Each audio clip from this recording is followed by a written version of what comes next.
Good morning. My name is Liz Bear, and it's my privilege to serve as your worship associate today. We come together in community, supporting and encouraging each other on our spiritual journeys, affirming the importance not only of tolerance, but of acceptance, compassion, and open-mindedness. We are a liberal, progressive congregation, open to those who share our values of free thought and lifelong learning.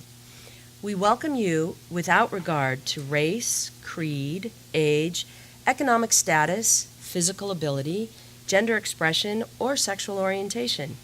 These are some of the categories that have divided rather than united people of faith. We do not require that you believe the same as we. Indeed, here you will find many different paths. Welcome to this good place, Tapestry, a Unitarian Universalist congregation. Our minister, Reverend Kent Doss, is not in the pulpit today. He will return next Sunday, January 22nd. Instead, today we will hear from three of our congregants, Cline, Grayson Gothard, and Cherish Jones. When Jeff and I were first married, we created a marriage vision. It was based on what we identified as the most important 10 ways we needed to be or act in order to create our vision of a strong marriage. They were positive statements of how we wanted to be, regardless of whether or not we were that way currently. For example, we had sentences such as, "We are loving and participative parents in our children's lives." We had no children at that time. "We are financially responsible and plan for our future." We had no savings and lots of debts. "We spend time regularly in nature." This we were doing lots, camping and exploring the beaches and mountains. You get the idea. One of the vision statements we had was that we worshiped regularly in a spiritual home. Now, this one had been an interesting one for us to craft. I had grown up with minimal spirituality. My parents were Sunday schooled in Lutheran and Baptist churches, and as a result, as adults, they had no spiritual practices. So my introduction to religion was visiting my grandma and grandpa's church for major holidays. In my 20s, I had a 10-year stint living far across the country from family, and I sporadically checked out a variety of churches. At the time, I was missing my much younger sister and brother, so I found myself volunteering in the youth programs, looking for community of some sort while far away from home. Jeff, on the other hand, had grown up as a UU. He stayed close to his family, but he never went to church or found any regular practice spirituality. So there we were, married just over a year with a new home in Lake Forest. We visited lots of churches, and having this vision statement kind of forced us to talk about what we were looking for. Why had it made our list of important things? Why now and not before in our lives? What exactly is spirituality? Last month, Tapestry celebrated 20 years, and the membership book was pulled out. I barely recognized my own signature from that first page of members back in November 1995. 20 years has flown by, and it makes me amazed to look around at the friends here.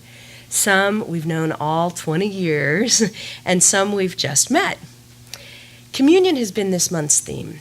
As a bit of an intellectual, I like to play with ideas and concepts, and often spin round and round, defining or trying to understand things. But I have come to realize that sometimes I can't explain things that I know or feel. When we walked into UUCSC, it was called back then, Tapestry is so much nicer, I think, we met an array of interesting people, and I found a place with great children's programs where I could volunteer, and then when they came, my children could participate, carrying shoulders to cry on when I was grieving, encouraging activists to march with for justice, and smart women to learn from during wisdom circles.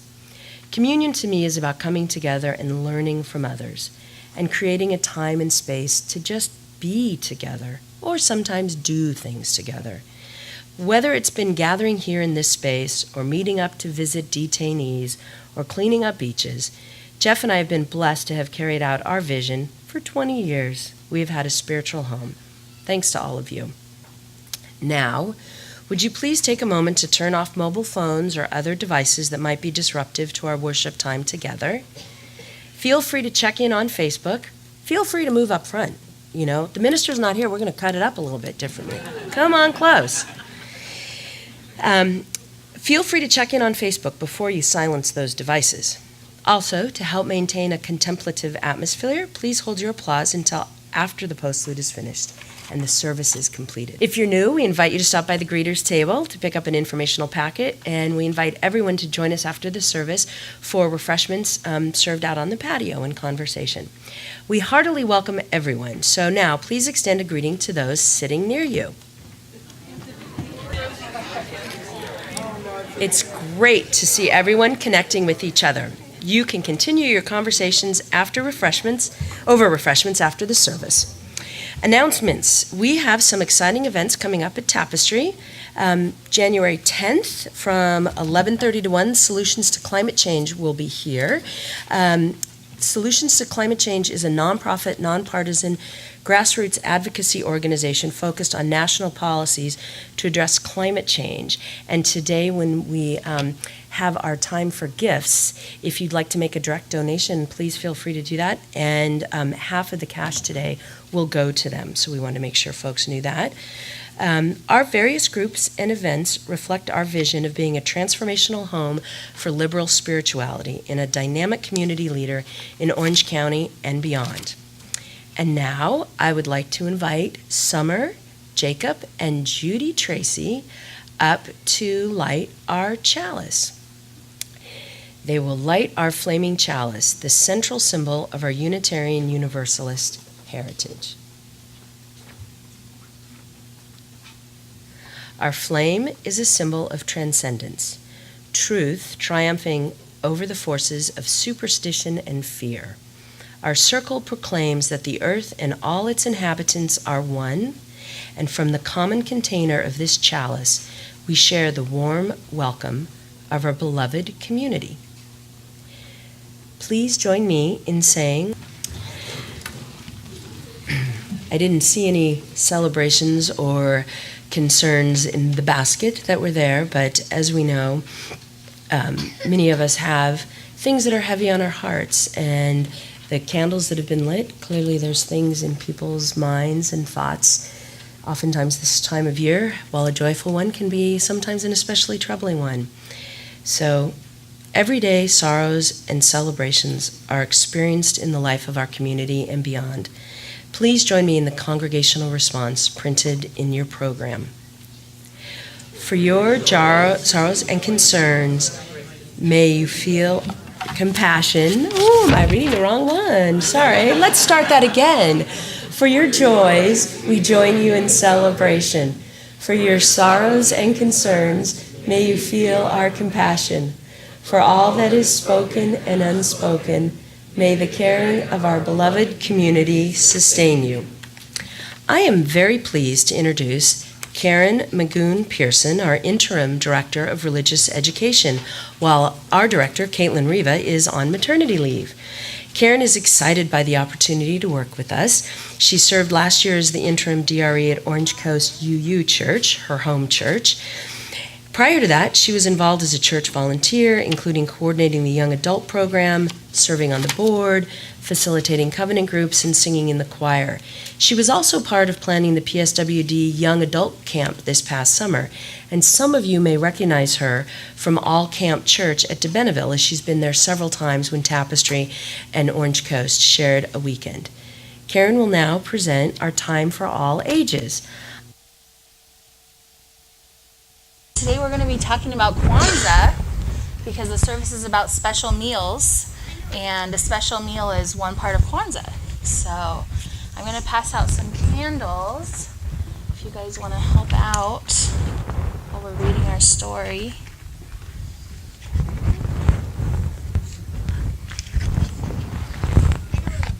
Can you pass some behind you?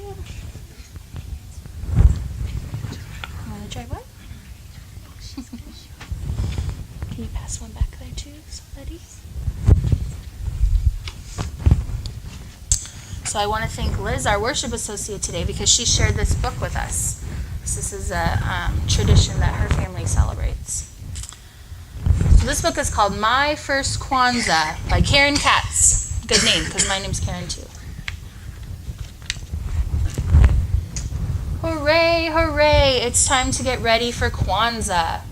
First, we get the kinara. It's made of shiny wood. That's right. That's what we have here. You're right. I put in 7 candles. 3 red, 1 black, 3 green. We light a candle every night to celebrate a special idea. So instead of lighting the candles, we're going to put the candles in the kinara as we go through. Mommy brings the kakambi, the unity cup. So we have one of those too.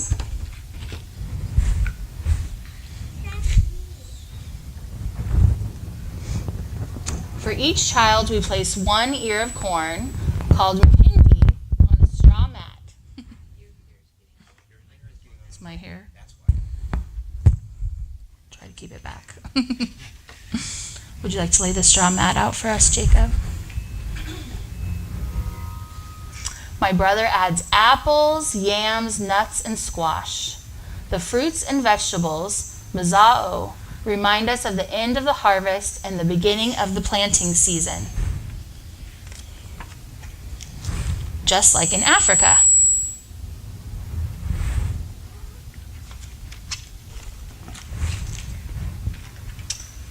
Umoja, unity. All right, so who has the black candle? That's the unity candle. Would you put it in the middle of the kinara? It's the first one that gets lighted. That's right. On the first day of Kwanzaa, neighbors come to visit. We ask, Habari Gani? That means, what's the news? We laugh and talk and sing. We are friends and family.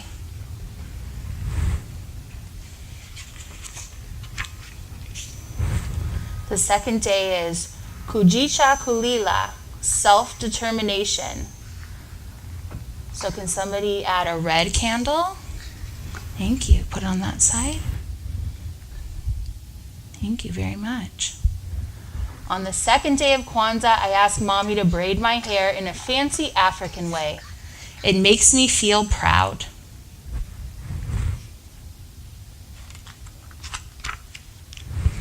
The third day is Ujima, working together. Somebody else want to add a green candle? Thank you, Jacob. On the third day of Kwanzaa, we plant flowers in the lot next door. We all work together to make our neighborhood pretty.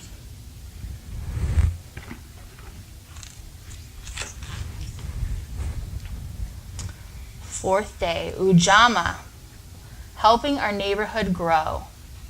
On the fourth day of Kwanzaa, we buy special food for our celebration. We like to shop in our neighborhood stores to keep our businesses strong. All right, who else has a red candle that they could add? Want to put your candle in? Oh, there we go. You can next time. You're ready now.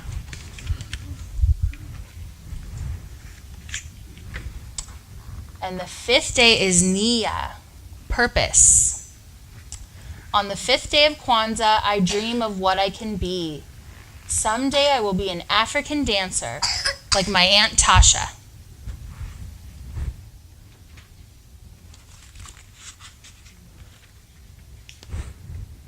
Sixth day, Kuumba, creativity. On the sixth day of Kwanzaa, my cousin and I paint a clay pot and weave some baskets. We will make our house beautiful. Did you add your candle? Ooh, we're getting close to the end. Thank you. And the last day, Imani, faith.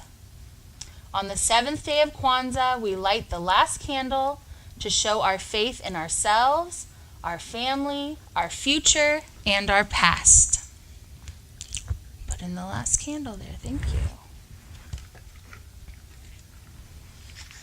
Grandma gives us zawadi, gifts for promises we have kept all year.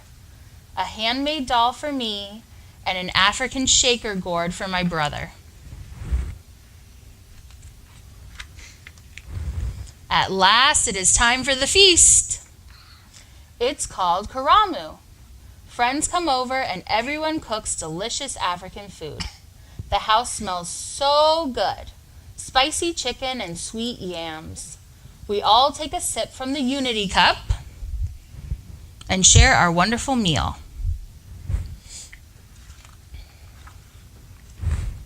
Then we sing, dance, play music, and celebrate. Happy Kwanzaa! That's the end.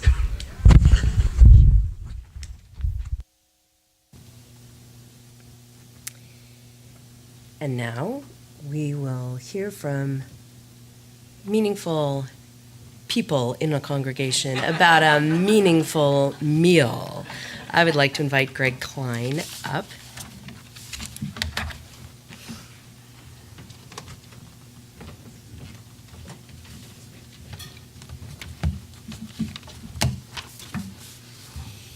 Morning. The topic we were given was to relate our most meaningful meals and what it meant to us. There's three of us who are going to be talking on the topic. And as you might guess, and as I anticipate, they will be from three completely different directions, as we might usually have. The route I'm going to be taking to relate this to you might be slightly circuitous, so stay with me. A little bit of background how I got there. One of the first things I did was look up what the definition of meal was. Like I said, circuitous. The Old English meal involved a notion of a fixed time. Other definitions relate as an occasion when a reasonably large amount of food is eaten. Okay? That gave me a little bit of a base. So the definitions are designed to really relate more to breakfast, lunch, and dinner, a set time, a reasonable amount of food. I thought back what was meaningful to me, and it really ended up being a little bit harder than I originally thought. So I thought about what we did historically in my family. We really didn't have a regular sit-down meal. When I was young, my dad traveled a lot. My mom was busy trying to raise both my brother and I, a lot of times by herself. As a teenager, all of us were all over the place. None of our schedules ever met. So we did try to get the dinner time together. And of course, before the invention of a DVR, sometimes that dinner kind of took place in front of a television instead of around a table. So meaningful times is really when we did get together, all as a family, all in one place, all at one time, eating a reasonable amount of food. It makes sense. As an adult, Angela and I really had our own challenges eating together, both in college, both working long hours, and as the world turns, I was traveling many, many hours as well. So being together for us was always a special meal as well. Now, coming back from sometimes 2 weeks on the road, me having eaten out all the time, Angela having been home all the time, sometimes the first thing was, let's go out to dinner. So, of course, again, sometimes it's challenging, but being together all in the same place at the same time. One of the reasons we bought our first house in Baltimore, it was an old 100-year-old row house. And one of the neatest features, the first floor had beautiful tall ceilings and this gigantic dining room. Even had this beautiful chandelier that our neighbors actually had for us in safekeeping.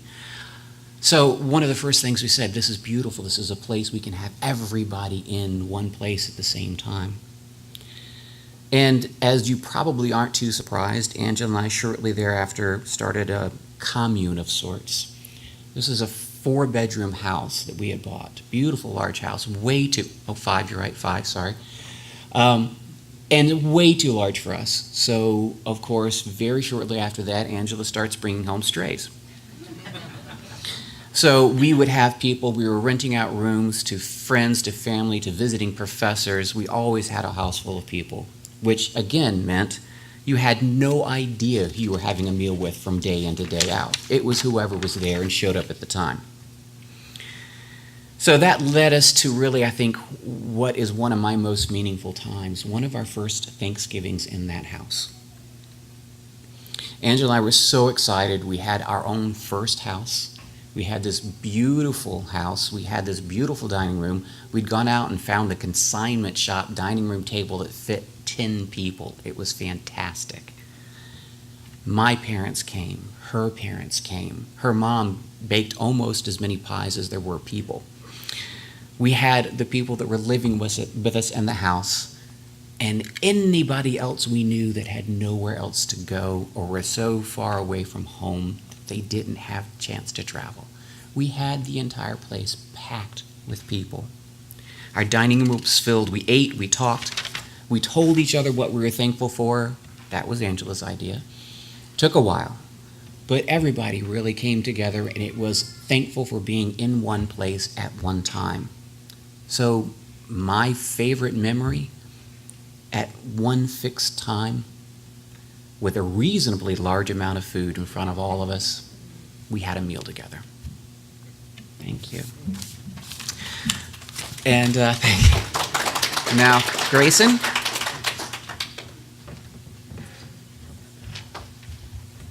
Thank you so much, Greg. Hi, my name is Grayson. I'm in my first year at Reed College in Portland, Oregon. I'm home now for a much-needed winter break, but at school I've had a lot of time to think about communion, and specifically the significance of gathering together for a meal. I have a lot of good memories associated with meals. Whether I'm with my family, my friends, or at camp, food and the way it can bring people together always has been a powerful source of communion in my life. Recently, however, I've been away from all my go-to methods of gathering together. I'm too old to go to camp, though I hope to attend young adult camp sometime in the near future. I did not run away from my family. Excuse me. I am away from my family.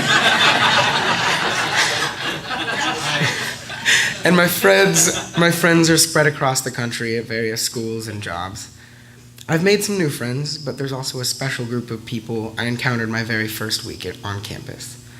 The Reed College Unitarian Universalists. I saw it written on a sign at a booth during the activities fair. Wedged between sports teams and activist groups all vying for members, the Reed UUs had a table.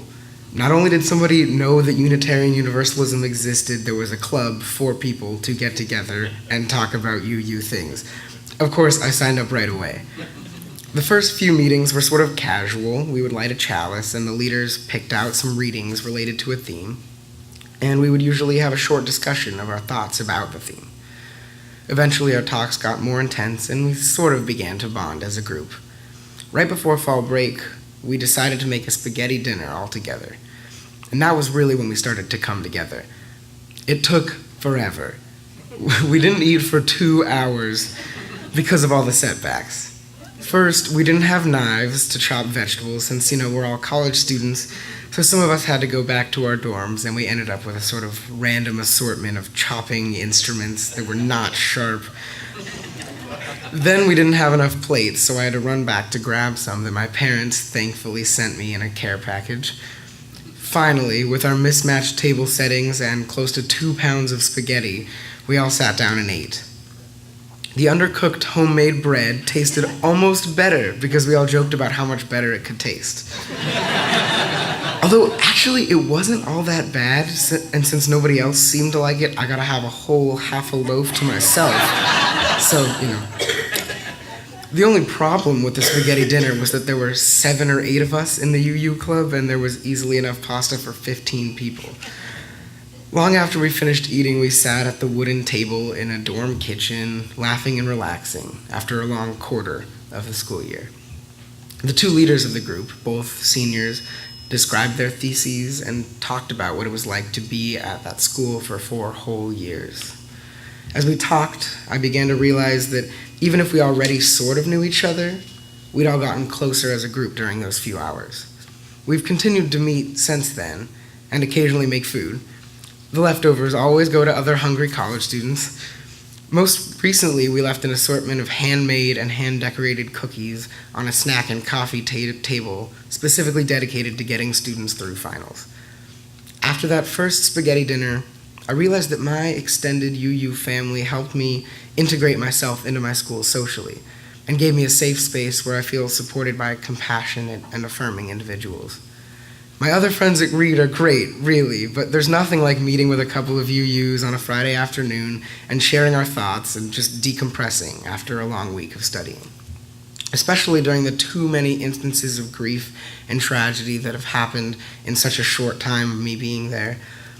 being with fellow Unitarian Universalists helps me personally find some validation of my own feelings and gives all of us a space where we can simply be together in times of strife or sadness.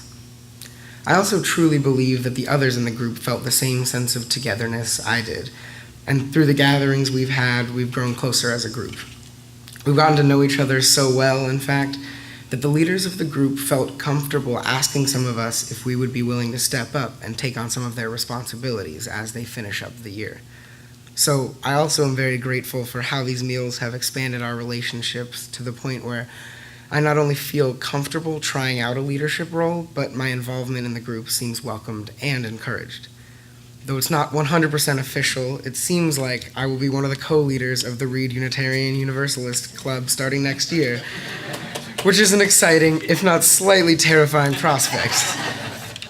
In any case, I'm really proud of my involvement in the club so far, and I especially appreciate the meals that provide ample opportunity for community building in our little group. I feel extremely lucky to be able to experience communion through so many different groups that represent my faith, whether at home, at Tapestry, or now at school. Thank you. And now, Cherish.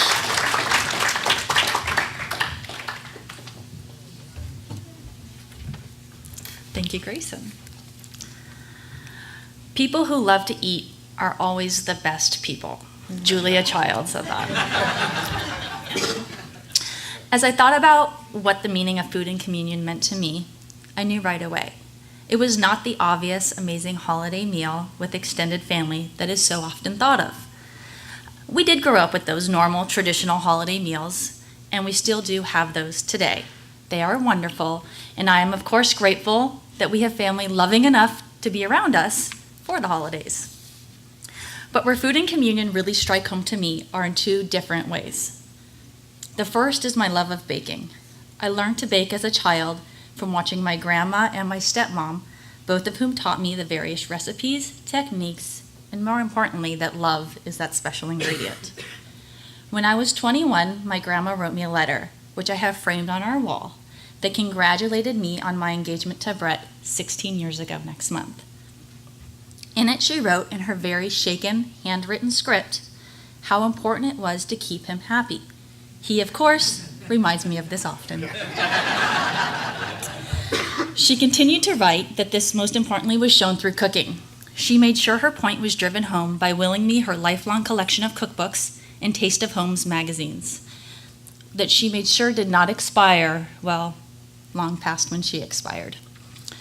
This was always so sweet to check the mail each and every month and see a new magazine with a stamp that said a gift from Grandma. It was like she was checking in on me. Baking is my passion. I make sure I always have the ingredients in my cupboard to make something, anything. And when it comes to baking, diet must go out the window because butter, it just makes us happy. And all the baking I do, I give away. Brett's not always happy about this, but our waistlines thank us. And he sneaks his fair share of goodies off the cookie sheet. I allow that. I give it away for others to enjoy, to share, because baked goods, they just make people smile. After I was doing this for a while, I started to realize that for me, baking was not only an act of communion, a kind and sharing gesture, but it also became a selfish act of my own inner peace. Baking has become my yoga, my way of calming, relaxing, zoning out, and having some focused me time. It's become a win-win for everyone, really. Now, you will all know when you start seeing lots of cakes and cookies on your doorstep that I must be feeling extremely stressed out. That Cherish is baking again to chill out. I'm just kidding. But actually, there's cookies in the back that I made, so enjoy them. When I had my children, I knew I wanted to pass this love of baking to them, but I also knew that I needed to instill a passion for food first. Teach them how to eat healthy, and then they can enjoy those delicious baked goods in moderation. Now, my passion for baking does not follow over into a passion for cooking. I quickly learned that through the toddler years how picky wee ones can be with food, and I knew that exposing them to various foods early was the key to them being willing to try more foods later. The problem was, I don't like cooking. I wasn't good at that part. I liked baking. Cookies I can do. I didn't have the time or patience at dinner to make dinner. Then I remembered all those cookbooks that Grandma left me. I pulled out all the emails that my mom would forward me with subjects like the best chicken dish ever or that easy spaghetti casserole, and I watched the food shows, and I read those food blogs, and I taught myself how to create quick, easy snacks and meals that I could cook and they would eat. I had so many gathered that I talked to my computer geek of a husband to create a quick website for me so I could library them all in one spot. Now I was able to easily share these recipes with other moms in the same situation. As early as I could, I got my kids into the kitchen, helping me prepare meals, snacks, and desserts, letting them chop, mix, measure, get dirty, and most importantly, to create. Even if they were not interested in a certain food now, that was okay. I knew that teaching them about the foods and letting them into the kitchen, this was huge and a great first step. My teaching expanded from my own kids to teaching their peers at school. I teach these kindergartners that at an early age that they can also get into the kitchen and be chefs like their mom and dad. That they too can be safe and learn how to use those fun kitchen gadgets. That they too can make all sorts of various cuisines from all around the world, help mom and dad, and by doing so, they have empowered themselves. It is amazing how much more willing they are to try what they make. This opens up so much for them in the world of food, how to eat healthy, how to indulge once in a while, and even more exciting, how to share their own creations with others, a type of communion that I hope will continue throughout their lives to their own family and friends. Oscar Wilde once said that after a good dinner, one can forgive anybody, even one's own relatives. Of course, don't get me wrong, I burn the heck out of plenty of baking experiments. And we have fish sticks and frozen corn for dinner. I mean, I am a mom of a 4- and 6-year-old after all.